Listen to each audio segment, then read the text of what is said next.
2, 1.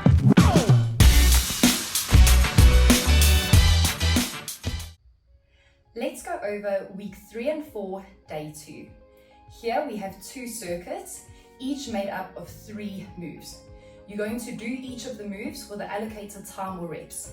Once you've completed 1 round of a circuit, you are not going to rest. You're going to immediately go into a second round and then immediately go into a third round. So we performed 3 rounds of a circuit before we take a rest.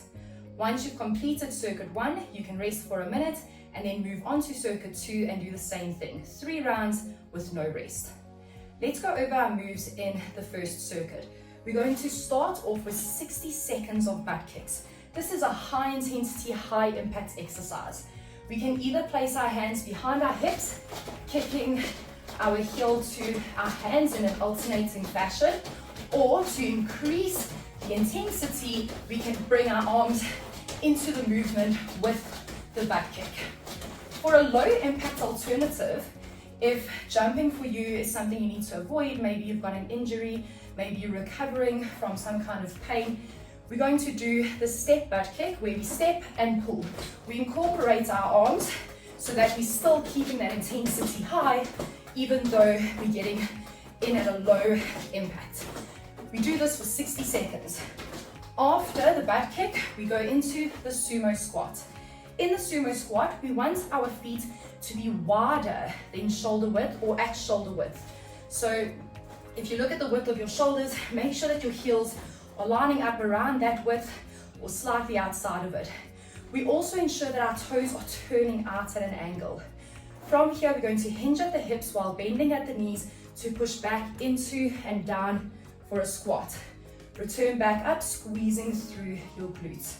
We want to ensure that we're keeping the chest lifted, so be careful not to fall too far forward in your sumo squat. Think of keeping your collarbone visible from the front and squeeze up through your glutes. Squat down and squeeze up, chin up and gaze forward. After the sumo squat for 30 reps, we go into a 30-second V hold. Here, we come down to our mat with our legs in front of us. You're going to lean back so that we're already creating a V here at the hips and thighs. 2 variations for this exercise. The very hard version is kicking the legs up into the air. You're keeping them straight, hands next to the side, and we hold it there. Now this is a challenging version, so to make it easier, we can bend the knees and hold. This is tough, and you might find that you're dropping a lot and you're falling a lot. That's okay. Bring it back up, hold as long as you can. You might drop, that's okay. Bring it back up. You should find when you repeat this exercise in week 4 after having done it in week 3 that you can hold for longer periods of time. That completes circuit 1. You'll do that for 3 rounds without any rest. Take a breather and then we move on to circuit 2. In circuit 2, we begin with curtsy lunges. For the curtsy lunge, we start with our feet around hip width apart. We step back at a diagonal, so roughly 45 degrees behind us. Stepping back and we place our toe on the floor. Our heel is off the floor, we bend both knees to perform a lunge. Come up, step to the side and repeat on the other leg. This is quite a small movement, especially when we look at the fact that we're taking a very small step out to the side. When you drop to the bottom position, you should find that your back knee almost hugs your front ankle. We step up and alternate sides. You're going to do this for 20 reps, and that is 20 alternating reps. So it's a total of 10 on each side. After our curtsy lunges, we go into plank builders.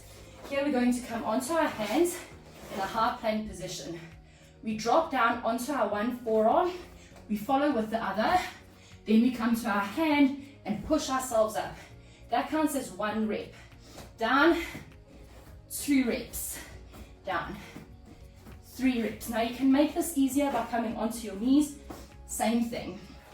Be careful in this exercise not to push your hips back.